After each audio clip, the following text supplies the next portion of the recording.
Your mother who is in heaven sent this through Michael. She's been trying to reach you for hours. This is exactly what she wanted to tell you. Please don't scroll. This is not a coincidence. Something has been pulling at your soul today. Maybe it felt like a whisper. Maybe it was a memory that came out of nowhere, or maybe you looked at the clock and saw a number that meant something that wasn't just chance. That was her. She's been trying. She's been praying for this moment, and she begged heaven to let this message get through to you, because the thing she's about to say is going to bring light into something you didn't even realize was still hurting inside you. This is Archangel Michael, and I have been instructed by her, your mother, to come forward now. The energy that just rushed into your heart, that warmth, that ache, that's her presence. She's here right now. She didn't leave. She never has. And tonight she asked God to send me to you because your soul is about to cross through a turning point. But there's something she needs you to know first, something she couldn't say before she left, something only heaven could reveal now. Are you listening? Good, because she is right here watching you, speaking through me, and she's been crying for hours to get this message through. Tell them I didn't go far, she said. Tell them I still hold their hand when they sleep. Tell them I walk through their home every morning before they wake, blessing the corners, praying over their door, whispering protection into the walls. You felt that chill. You've heard your name whispered when no one was around. That was her. She's not a memory. She's an angel now, and she's more real than ever. She said there are some wounds you've hidden so deeply even from yourself, but she sees them, and she's begging you to let healing begin, because she saw the day that's coming, the one that has been set in the stars for you. And unless you let go of what you've been carrying, unless you finally allow yourself to feel the love she's been pouring over you from above, you'll miss it. And heaven doesn't want you to miss it. God doesn't want you to miss it. And Michael, I am here because I refuse to let you miss it. Do you remember that one time, that very specific moment when you almost said her name out loud, but your throat closed up? That wasn't weakness, that was your spirit choking on unspoken grief. She felt that she held you in that exact moment, and tonight she wants to release that blockage. Tonight she wants you to feel her arms around you again. She says you've been too strong for too long, and it's time to just be held. I know you're still wondering if this is really for you, so let me say this clearly. She just showed me a memory, your memory of when you were a child and something was taken from you unfairly. She remembers the way your eyes looked afterward. She said that moment was the first time she ever truly feared for your spirit, but now she's come back to give that part of you back, to restore it. And if you're crying right now, or if your chest is tight, it's because she just touched your soul. And I want you to hear this next part with your full heart. No distractions, no doubts. She said you're about to be lifted. She said the door that didn't open before is about to unlock, but it won't look the way you expect. It'll come through a voice, a message, a person who carries divine timing. And she said to tell you, don't walk away from it again, because last time it came you were too scared, but this time you'll be ready, because this time you know she's still with you. If this message is reaching your heart, then pause and subscribe. You were meant to receive this. This isn't just a video, it's a visitation. Heaven planned it, and she's not letting go until you feel her again. You see, when a mother becomes an angel, her power multiplies. She no longer needs to knock. She enters through signs, through music that plays out of nowhere, through dreams you can't explain, through the scent of her perfume that lingers in empty rooms. You're not imagining it, you've never imagined it. That's the miracle. And she said you need to stop doubting the signs, because they're about to get stronger. She also showed me something else, a photo one you haven't looked at in a long time. Maybe it's hidden in a drawer or tucked away in a box, but she says to go find it, because when you look into her eyes in that photo, something supernatural will stir. She said it's an activation. She said you'll feel her hand on your shoulder when you do it, and when that happens you'll know this was real. Now listen, there's something urgent I must tell you before the next part of your journey begins. Someone in your life is being shifted right now, moved like a chess piece by divine design. And she said this person holds a message for you, but they are scared too. She says you'll recognize them by their silence, because they hold the same grief you do, and when you look into their eyes you'll see her. Don't run from it, embrace it, because heaven is trying to restore what was lost. She asked me to say this slowly. You are not alone. You were never alone, even in the moments where you thought you were drowning in the dark. I was there. I never stopped loving you. I never stopped watching over you. I see every tear. I catch them and I bring them to God. Her voice trembled with light when she said that, and Michael wept too. Yes, angels weep when love this pure reaches across dimensions. The skies weep, and tonight heaven is pouring rain upon your spirit, not to drown you but to baptize you, to cleanse the ache, to prepare you for the miracle she saw coming, the one you stopped believing in, the one she said is now just days away. She said you need to forgive yourself. You've been carrying guilt that doesn't belong to you. You keep replaying moments where you think you failed her, but she's shaking her head right now. She's whispering, no, you didn't fail me. You were my reason for strength. I left when I did because your path required wings, and now I can fly beside you in ways I never could before. And she said this next part is the hardest for her to speak, not because it's painful but because it's so full of love that it makes the stars hold their breath. My child, she says, I see you every day. I see how you pretend to be okay for everyone else. I see how you laugh just to keep from crying. I see how you've been trying so hard to be strong because you think that's what I'd want. But listen to me now. I never wanted you to suffer in silence. I never wanted you to carry the weight of the world alone. I want you to feel joy again. I want you to remember what it feels like to be light, to be free, to dance again. again even if no one else understands it. She's wrapping her arms around your shoulders right now if you close your eyes. You may even feel the warmth press against the back of your neck. That's not your imagination, that's not coincidence, that's her. Her spirit is beside you and she's reminding you that love never ends, not even in death, especially not in death, because in the heavenly realm love becomes limitless. Michael leans in now and his voice echoes like thunder wrapped in silk. You were chosen for this moment, he says. This message reached you not by accident but by divine appointment. Your mother was granted permission by the Most High to speak directly to you because your heart is at a crossroads. One path leads to more pain, more silence, the other leads to resurrection. It leads to awakening, it leads to you finally becoming the person she always saw inside you. You've forgotten who you are, haven't you? Forgotten the light you carry, the one that used to shine through your eyes like morning through stained glass. She remembers it and heaven remembers it, and it's time you remember it too, because she showed me something else, something coming your way soon, a divine encounter, a moment so specific you'll know instantly this is what she meant. She said it might come in the form of a stranger's kindness, or a long, lost voice reaching out when you least expect it, or a dream that feels more like a visitation than fantasy. However it comes, you must stay open. She's trying to lead you toward the promise, toward something you once gave up on but never stopped needing, a miracle wrapped in human form, a message tucked inside a person, a light that will change everything. She told me about your hands, how she still holds them in her dreams. She said, tell them that when they feel cold at night it's because they're reaching into the unseen and I'm holding them from heaven's gate. She wants you to know you still have time to heal, time to love again, time to dream without fear. Don't you see, her greatest wish wasn't for you to live a perfect life, it was for you to live a real one, full of grace, full of courage, full of sacred truth. She said, your tears are prayers, every one of them, and not a single drop has been wasted. They have been collected like gemstones by angels, carried to the foot of the throne and laid before God as a testament of your endurance. You are stronger than you know, you are wiser than you feel, and she sees all of it. Tell them, she said, tell them I am proud of them, not for being perfect but for surviving what should have broken them. Michael is watching you now, waiting for the moment you finally let go of what's been weighing you down, the moment you release the guilt, the fear, the silence. He says you've carried burdens that didn't belong to you, inherited pain that was never yours to fix, and now in this holy moment through this message he's offering to cut those cords, to release the old soul ties, to free you, but only if you allow it. So close your eyes for a second, breathe, let the presence in this message wrap around your heart, because the angels are gathering and your mother is standing right behind you with her hands pressed gently over your shoulders. She's whispering, I love you, I'm proud of you, please don't give up now. She knows about the thoughts you had, the ones you never said out loud, the ones you thought would scare even God, but she says, you are not broken, you are becoming, you are shedding the skin of who this world told you to be, and you're stepping into who heaven always saw. She also said this and she asked me to say it word for word, tell them there is someone coming, someone who will love them like I always did without needing them to earn it. She wants you to be ready, because this love, it's the kind that heals you just by being near it. It won't come with fear, it won't come with confusion, it will come with peace, and you'll know it's from God because it will feel like home. This next part may surprise you, but she said, you've been chosen to help others through what you've survived. She said, tell them they're not just healing for themselves, they're healing for generations. You are the breaker of cycles, the light in your family line, the one she always knew would bring change, and heaven is about to honor that. There's a breakthrough coming within days, but it requires one final step from you, surrender, the willingness to say, okay God, I'm done fighting this alone. That's all. You don't need to fix everything tonight, you don't need to know the whole path, you just need to say yes to the light, yes to the healing, yes to the love that never stopped chasing you, because your mother never left your side, she just changed form, from breath to spirit, from voice to whisper, from hand to wind, and right now she's in this room praying over you like she used to when you were little, calling down angels, asking God to cradle you gently tonight, not just so you sleep but so you remember how deeply you're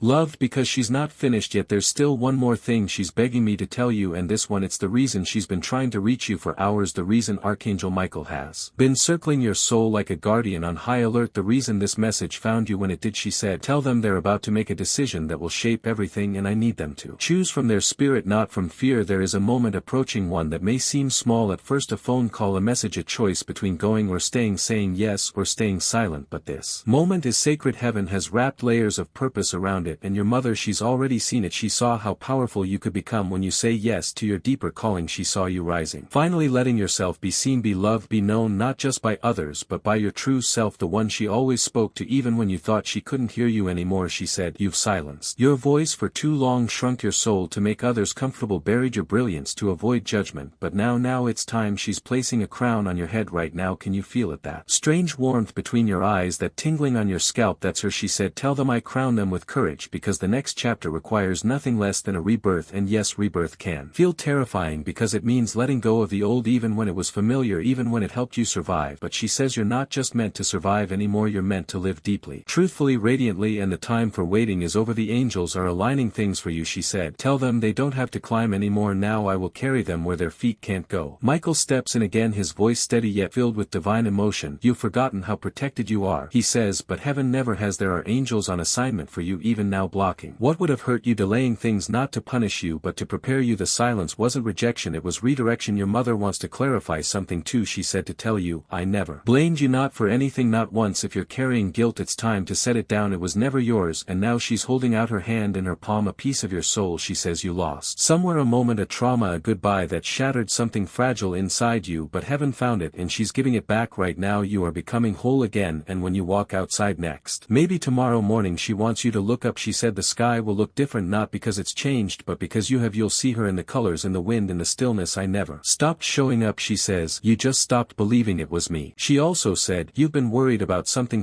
financial, something about stability, something about not being enough. She's asking you to let her worry for you now. Tell them I am interceding, she said. Tell them that God is already moving what they can't see, that the delay was never a denial, it was heaven making room. And yes, something is coming to your house, a shift, a visitor, a message, a divine disruption. And she says not to be afraid. It will feel strange at first, but it's the beginning of everything I prayed for them to receive. There's also someone you've been thinking about a lot lately, someone you've lost connection with. She says to expect that name to come up again soon, but this time it won't bring pain, it will bring closure or restoration. She's helping prepare that moment, and she says, trust your heart, not your fear. Your heart knows. Now as we reach the final breaths of this message, I want you to understand what has just happened. Heaven opened just for you, the veil lifted just for this. Your mother used all her heavenly strength to send this through, and Michael stood guard over every word. You were meant to hear this. It was written in light long before today ever came, and there's something I need you to do now. Promise her you won't go back to sleep, not the kind of sleep where your body rests, the kind where your soul shuts down to avoid pain. Promise her you'll keep your heart open. Promise her you'll look for her signs again. Promise her you'll believe the next miracle is yours, because she's waiting every night at your bedside, touching your hair, whispering your name, asking God to flood your dreams with hope again. And she's so proud of you. She keeps saying that over and over. I'm proud of you, I'm proud of you. She sees your growth, she sees your trying, she sees the way you still stand even when everything inside you feels like it's breaking. And as this message prepares to close, one last vision remains. She is walking beside you now. You can't see her, but you will feel her more and more. She is part of your soul now, and nothing can take that away, not time, not distance, not even death, because love, real love, it transcends every veil. Archangel Michael spreads his wings over you now, sealing this message in the language of heaven. He marks your home with light, your heart with peace, and your path with divine clarity. From this moment on you will begin to notice shifts, not just outside you but within, the weight lifting, the signs arriving, the grace returning. So don't ignore this moment, don't call it coincidence, call it what it is, a visitation, a message from beyond the veil, a love letter from heaven. And your mother, she's smiling, she's proud, she's still right here, and she always will be. She's still speaking even now, even after all of this. She won't stop until every part of your heart hears her, because she knows how quiet your pain became, how invisible your grief turned, how you kept walking, kept smiling, kept pushing forward even when something inside you was whispering, no one really sees how much I miss her, but she sees, she's always seen, and she wants you to know from the depths of the heavenly realm that your strength didn't go unnoticed. Every time you held back tears in public, she was there wiping them in private. Every time you reached for your phone, forgetting for a moment that she wasn't on the other side anymore, she reached back from beyond the veil, not in body but in presence, in soul and light. And now she's saying something so soft, so sacred, it's almost not meant for words, but I'll do my best to carry it. She says, tell them I love them more than I ever knew how to say on earth. Tell them I'm sorry for the times I wasn't there emotionally. Even when I was physically present, I was learning, I was carrying my own wounds, but oh how deeply I love them, and how fiercely I still do. Then she pauses. The air around your soul softens, and a warmth begins to build like sunlight after a long night. She's still standing beside you, and she begins to hum a lullaby, the one she used to sing when you were too little to remember, but your spirit still recognizes it. You may even feel your body relax, like a part of you has finally been told it's safe to rest. She says, you haven't truly rested in a long time. Not really. Your sleep has been restless, your dreams confused, your heart alert. And now she's asking God to send peace like a blanket over you tonight. Let them rest, she says. Let them lay their head down and not carry the burden for one night. Let them remember how to just be, and you'll feel it soon. Maybe tonight, maybe in the early hours when the world is still. You'll feel her fingers through your hair, her soft energy in the air, her message lingering in the stillness. It won't feel like imagination, it will feel like truth, because that's what it is. And Michael is smiling now. He sees what's about to unfold. He's already already flown ahead of you, clearing the path, rerouting the danger, whispering into the hearts of others who are being aligned with your purpose, because this wasn't just about healing, it was about realignment, rebirth, divine positioning. You are being set into motion again, not by effort but by grace. Your mother is holding a light now and she's placing it gently into your hands. This is for when they feel lost, she says. Tell them to carry this when the path gets dark again. Tell them this light is my promise, that even when they forget me I will always find them. You've been chosen for more than survival. You've been chosen to walk in a light that can change the lives of others. Your pain has made you tender, not weak. Your tears have made you wise, not broken. And now you're becoming again, but this time with heaven as your witness. And if you felt disconnected from your faith lately, if you've stopped praying, stopped believing, stopped listening, she wants you to know God never turned away from you. The silence wasn't rejection, it was sacred preparation. It was her behind the scenes whispering your name to the angels, and tonight they answered. You're going to start noticing strange things, but in the most beautiful way. Songs that play at the perfect time, people calling you unexpectedly, numbers repeating, dreams that feel more like memories. And your mother says when those things happen, don't brush them off, let yourself believe again, because heaven is alive inside your life. And the moment you accept that, everything begins to shift. Michael places his hand over your heart now. You may even feel it like a soft pressure, a flutter, a sudden wave of peace. He's marking your heart with light, with remembrance, with a seal that says, this one belongs to heaven. Your story isn't over, your healing isn't finished. Your mother's love didn't end with her final breath, and this message was only the beginning. You'll carry her now, not in grief but in glory, not in pain but in presence. You are not just her child anymore, you are her legacy. And wherever you go from this moment forward, she walks beside you, unseen but not unfelt, silent but not absent. She's there always, forever. And she just whispered one last thing just for you. You've made it this far, my love, don't stop now, keep going, because I'll meet you again, and when I do I'll hold you and say the one thing I've waited to say in person again. Well done, I always knew you'd become everything I prayed for. And with that she kisses your forehead through the veil. Michael opens his wings wide and heaven bows in honor of your heart. This was no accident, this was a divine appointment, and you are not alone. And as her presence gently lingers in the room around you, soft as wind, deep as memory, there's a sacred silence now, not emptiness but fullness, stillness filled with presence. Her presence, Michael's, God's heaven is quiet in this moment, because it's watching you, watching your soul absorb this, watching your heart decide, do I believe this? Can I finally let myself feel what I've buried for so long? Yes, yes you can, because this was the moment she waited for, the one where you stopped pretending you weren't, still waiting for a sign. And now the sign is here, the message is clear, and the voice from beyond the veil has spoken with the power of angels behind it. She didn't just come to remind you of the past, she came to unlock the future. And she says you're ready, even if you feel scared, even if you still cry when no one sees, even if you've doubted everything before this, you're ready, because you're here reading this, feeling this, receiving this. And heaven only delivers messages when the soul is prepared. Archangel Michael now speaks directly to your spirit. There is favor upon your name, there is light upon your path, and there is breakthrough upon your door. He is declaring this not as a wish but as a fact. A divine appointment has been written into your days ahead. You may not know the hour or the form it will take, but it's coming, and your mother already saw it. She wept when she saw it, but not from sadness, from joy. She saw your smile return, your laughter become real, your nights become peaceful. She saw you walk into a space, whether a home or a room or a moment, and suddenly realized this is what she meant, this is what she was preparing me for. You see, when someone becomes an angel, their time isn't limited like ours. She has already seen your tomorrow, and your tomorrow is brighter than you think. It won't be without challenges, that's not the promise, but it will be filled with divine timing, soul restoration, and unexpected grace. That is the promise. She showed me a vision, now something I'm to share with you. A box you've kept closed for a long time. Maybe it's real, maybe it's emotional, but it holds memories, maybe photos, maybe letters, maybe pain. She says it's time not to forget but to open it, to let the grief flow through you instead of around you, because healing doesn't mean forgetting, it means remembering with peace instead of ache. And she says peace is what heaven is trying to give you now. You are not cursed, you are not unlucky, you are not forgotten, you are watched, guided, carried. You've been fighting battles invisible to everyone else, haven't you? Smiling in rooms where your soul was barely holding together, walking through days feeling like no one truly understood what you've lost. But now she's sending people, divine people, soul connections, conversations that will stir your spirit awake again, and you'll know them not by how they look but by how they make your heart feel. She says you'll feel me in them, and that is perhaps her greatest gift, that through others, through light, through love, you will begin to experience her again in ways that fill the void, not deepen it. That's why you must stay open, that's why you must not close your heart again, because the love coming next will be more healing than you've ever known. Before I let you go, one final word from her, from heaven, from all the angels surrounding you right now in silence, hands pressed to their hearts in reverence for your journey. Thank you, she says, not because you were perfect but because you stayed, you kept going, you didn't give up, you gave love even when you felt empty, you showed up for others even when you were breaking. And she saw it all, every day, every tear, every choice to love despite the loss, and heaven recorded it, and now heaven is responding. Michael leans in close one last time and says, tell them they are covered, tell them they are called, tell them them they are chosen. And nothing, not even grief, can cancel a calling. So when you feel that soft breeze tonight, when you hear your name in the silence, when you see her face in your dreams or her handwriting in your memory, know this wasn't imagination, this was her, this is her still loving you, still guiding you, still here, and she's not done watching over you, not now, not ever, she's just closer now, closer than your breath, closer than the stars, closer than your own heartbeat. So let yourself cry if you need to, let yourself hope again, let yourself believe again, because this message wasn't just for your mind, it was for your soul, and your soul, it remembers everything heaven ever promised. And now it's time to walk forward with peace, with light, with love, and with her beside you always. Of course, let's continue this message exactly where it left off, with the same divine warmth, the same heavenly voice, and the same invisible hand reaching out to your heart, because your mother is still here, still watching, still waiting for you to understand just how much of heaven is moving on your behalf right now. She knows you've heard a lot already, she knows your heart is full, maybe even overwhelmed, but she also knows this, you're finally ready to receive what you've spent years silently praying for. This isn't just healing, this is transformation, this is spiritual repair at the deepest level, and heaven is pouring it into you like rain over cracked soil. You've been dry for a long time, haven't you? You've smiled and worked and nodded through conversations, but something inside was untouched until now. She says that tonight a spiritual veil has been lifted, that tonight your soul took a step you didn't even know it could take toward light, toward truth, toward divine reconnection. And it may not look like fireworks, it may not sound like thunder, but inside something has been set free. A weight is gone, something ancient just broke off you. And your mother saw it, her hands were lifted to heaven as the angels rejoiced, because the version of you she saw in her dreams when you were still small, that version is awakening now, the pure one, the bold one, the spiritual one, the one who still believed miracles were possible, and they always were, but now you're in alignment to actually receive them. Michael speaks again, and this time it's not as a protector but as a witness to your resilience, to your pain, to your hidden prayers. And he says, tell them that heaven is not just aware of their name, it is echoing with it. Tell them their name has been spoken in light, your name has been spoken in light. Your mother spoke it when she arrived at the gates of eternity. She said your name like a prayer, like a hope, like a promise, and the moment she did, heaven gave her this permission to reach back, to return in spirit, to guide you when the days became too dark to walk alone. And that's what this message was, her returning not in body but in light. And her final request, live,